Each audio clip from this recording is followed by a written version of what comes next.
Hello. Good morning, good afternoon, good evening. What's up? My name is Malcolm. Thanks so much for tuning in to Shared Experience.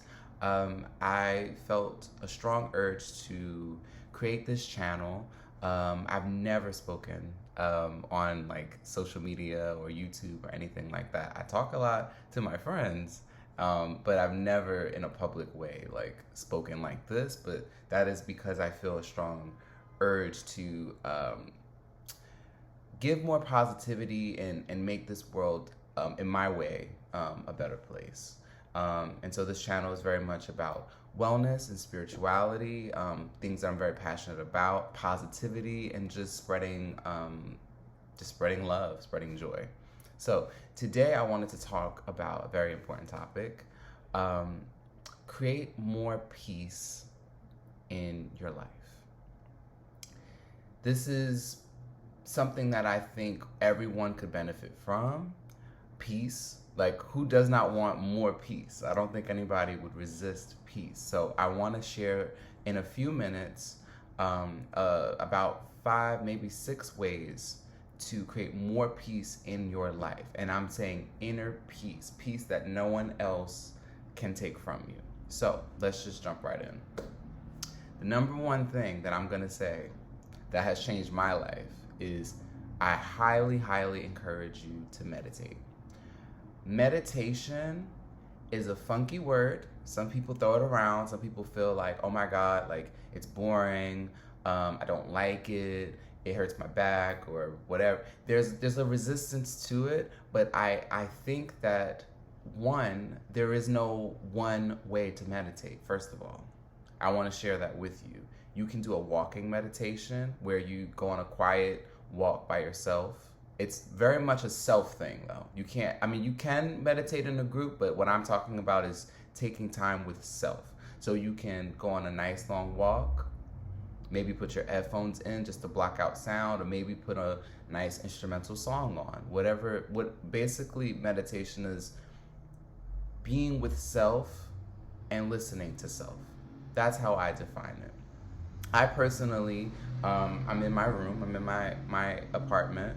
I lay on my floor, either on a yoga mat or just bare on the floor, and I close my eyes first thing every morning, because I find that when I jump into my day gets shifted. I think people will call you and they're having an emergency, or people will kind of ask of you like, hey, can you do this thing, can you do that thing, and can you run over here, and what do you think about this? And we get bombarded with things, and I think starting a day with meditation, it gives you that space to check in, and you just close your eyes and you just like breathe. And I can't tell you how valuable that is. I've gotten some of my best ideas just taking 5, and the duration does not matter. It can be 5 minutes, it could be 10, 15, an hour, whatever time you have available.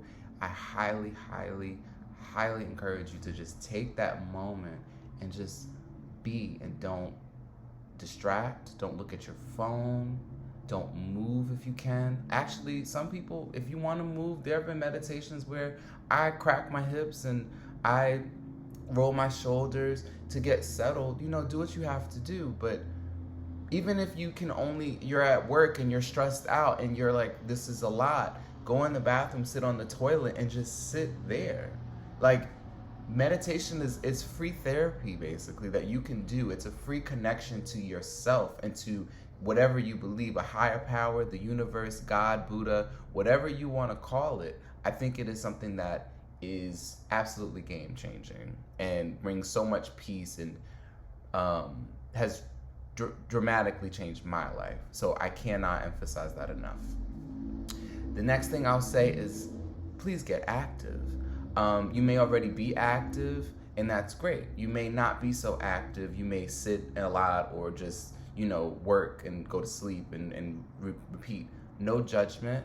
But I find that, me personally, and I've done it too, we're in this time where, maybe you are at home for longer than you used to, or you're not as like social as you used to be. Please go on a walk. Please exercise. Please, just even if it's at your house, do a push-up, do a plank, go dancing with your friends, like whether it's like on, even if it's on Zoom and you're just like whatever it is, just move your body. Your body needs, we are designed to move. We are designed to not be static and still. And that's when I think the anxieties start to creep up. And anxiety, the biggest weapon against anxiety is activity, doing stuff. So get up and do and move and laugh, and all of that to me is activity. The more active you are, the more peace you will have. I promise you. I promise you. Now, there's also the other side. If you're always active, maybe try the opposite and sit down sometimes. So it's all a balance. But I think everyone could afford to be a little bit active and put that nervous energy to use. Like, let's just get it out. The next thing I will say is read books. And I mean specifically like reading books, self-help books and spiritual books. I can put some books, I will actually put some books in the description below. And, you know, anyone feel free to chime in. This is an open forum. This is not, oh my God, let's talk about what Malcolm wants to talk about. Like, that's not what I want this to be. I want this to be like a conversation, a discussion, a forum where we all discuss the things that help us, because it's a community thing. Life is a community thing.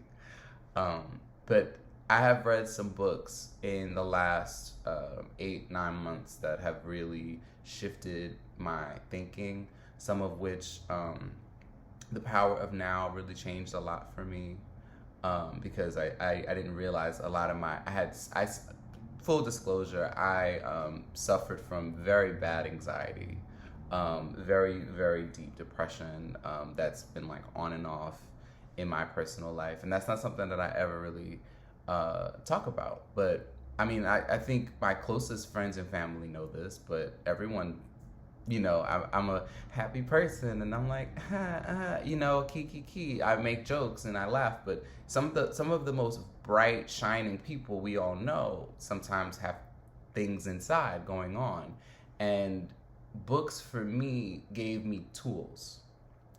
The Power of Now gave me just insight on you have to be in the present, which is, it goes back to meditation. Meditation is just allowing yourself to be in the present moment and listening, as opposed to where everybody is talking. Like right now, even me, I'm talking, but you get so much more healing and insight and rest, which we all really need. Rest, like resting our brains, these brains, and using this brain. Your heart has its own intelligence, and your gut has its own intelligence. We cannot live up here.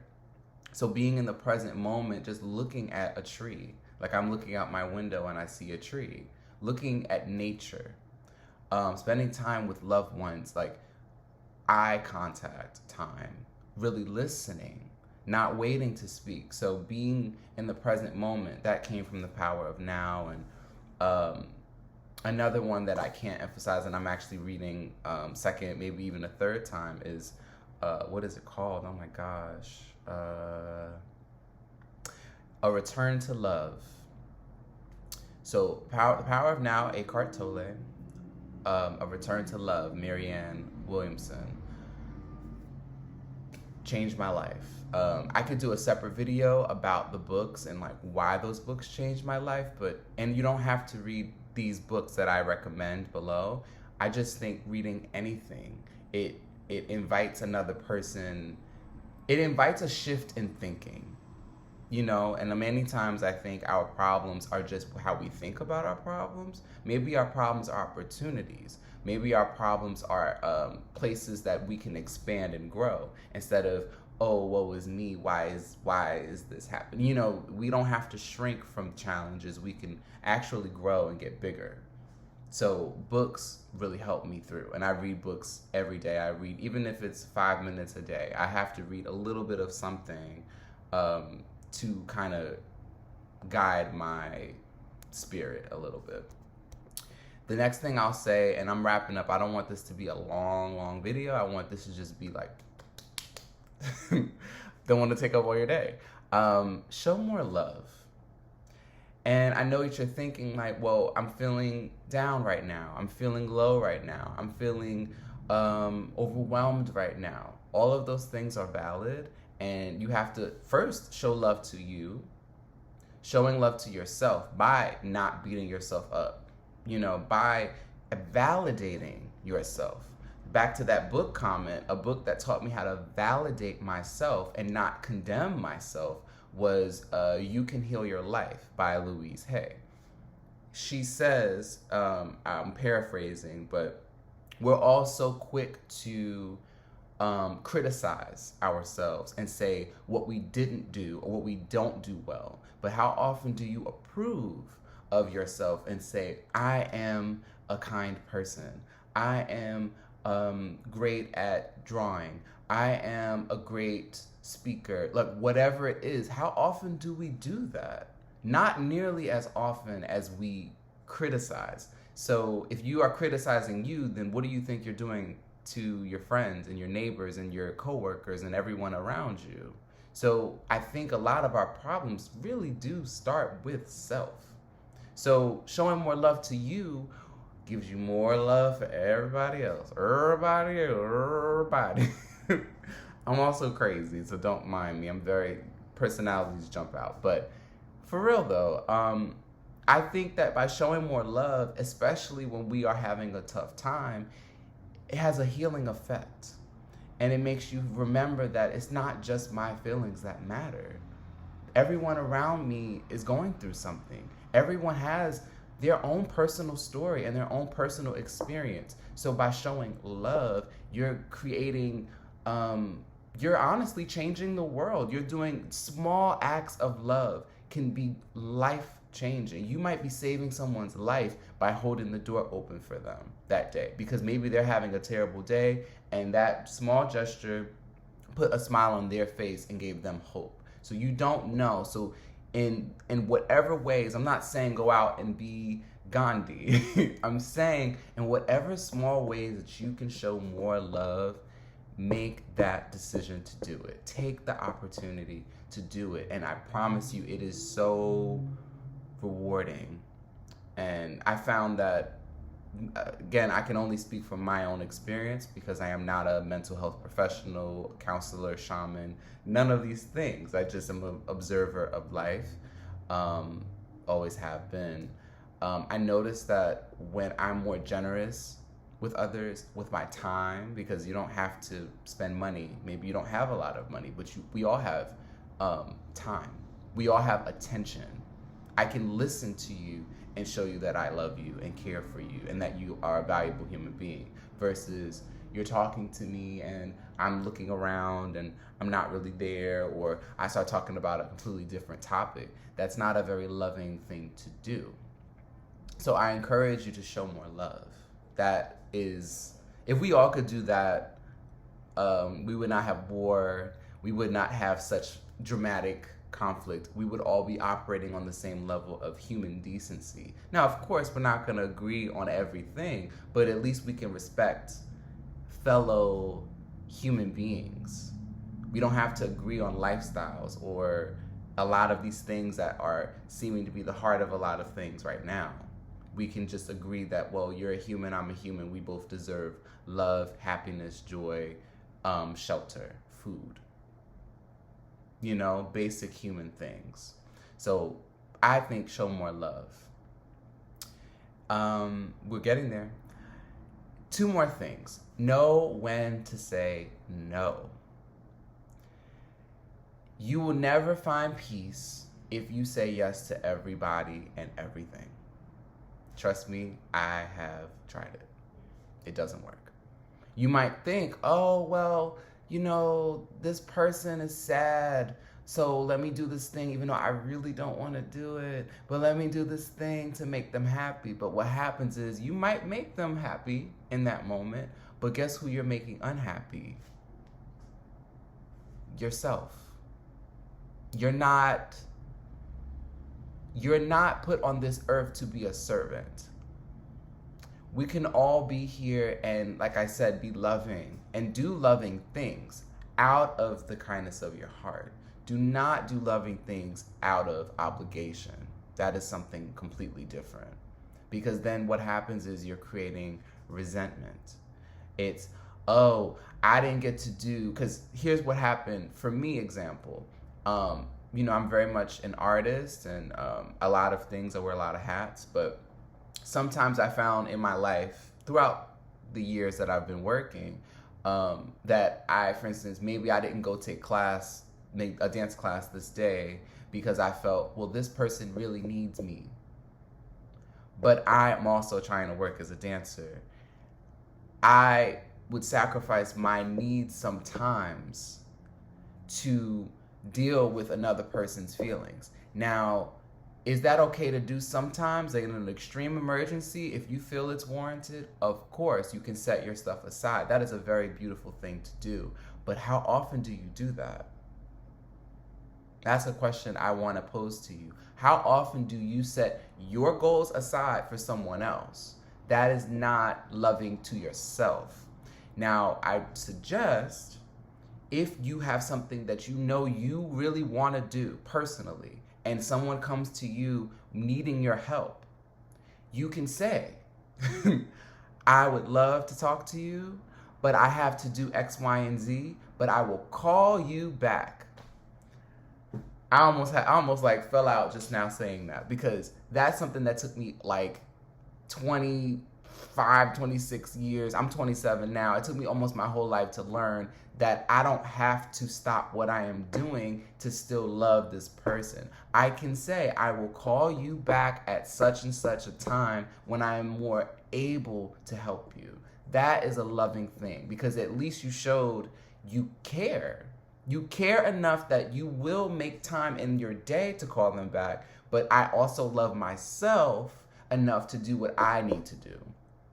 So it's all a balance. So you can't just love everybody else and then forget you. You're like, you see me, I'm out of the camera. You have to love you as much as other people. So don't feel like you have to become Jesus Christ superstar. You have to find a balance. So that's something to think about. Chew on that. Know when to say no, and really think on that. When you're feeling you're feeling a no, it might be no. The answer might be no, or it might be not right now. And the last thing I'll say, which is very similar to the previous, is be the star in your own life. Drive your own car. Make your own decisions. I cannot tell you guys. I feel like I'm really in church and I'm like giving the testimony, because it's like, this is also, I'm not talking about somebody else. I'm talking about things that I have personally experienced. I have lost so many nights of sleep, been stressed out and sad so many times when I allowed everyone else around me to make decisions for me. You have more power than you give yourself credit. You can say yes or no to every detail of your life. If you're at a job and you don't like how they're treating you, you have a mouth and you can say something respectfully. I would really appreciate if you guys spoke to me like this.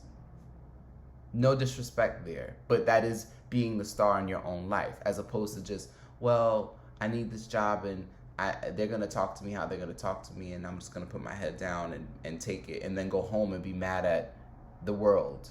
Like, you have power, and you have a mouth, and you have a mind, and you have all these things, and you have skills, and you bring something to every table, so you always have the right to make your own decisions. Also, I have spent a lot of time wasted. I don't like to say wasted, but I could have used better, waiting for something. And this kind of ties in with what's happening right now, in my opinion. I think that this election is tremendous for obvious reasons. I don't want to get into it. We don't have to talk about who's right, who's wrong, who's left, who's right. I don't even want to get into a political conversation. But I will say, I cannot wait.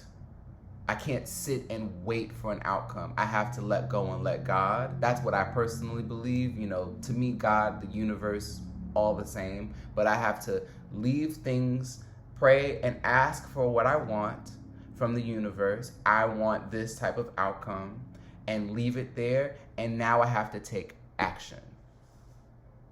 I think sometimes anxiety comes from just thinking over the same things over and over and over on repeat.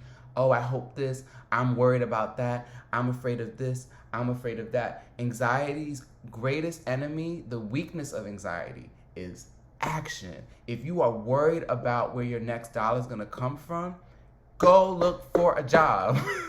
If you don't want to look for a job, what can you create to make money? If you don't want to do that, who can you borrow money from? But all of those things that I just described are actions. Actionable things that you can do right now. And I promise you, if you take one step on this big goal, you might want to be an Olympian, like you want to win a gold medal at the Olympics. And that's a really hard job. That's a really hard task. Going to a gymnastics class is a step in that direction, and you will feel better. You will feel better than just wanting something and sitting on the couch. So I think I've said enough. This video has hit about 21, over 21, about to be 22 minutes. So I really thank you all for listening. I really thank you for joining me on this journey. I will be definitely doing more videos. And, you know, I have no idea where exactly we're going, but I know that there are conversations that can be had. And I want to share not just my experience. I want to share your experience. I want to share the experiences of those who were on one side of life and have come out better on the other side. So I pray that this message reaches you in some way, and I wish you all the best, and have a wonderful day.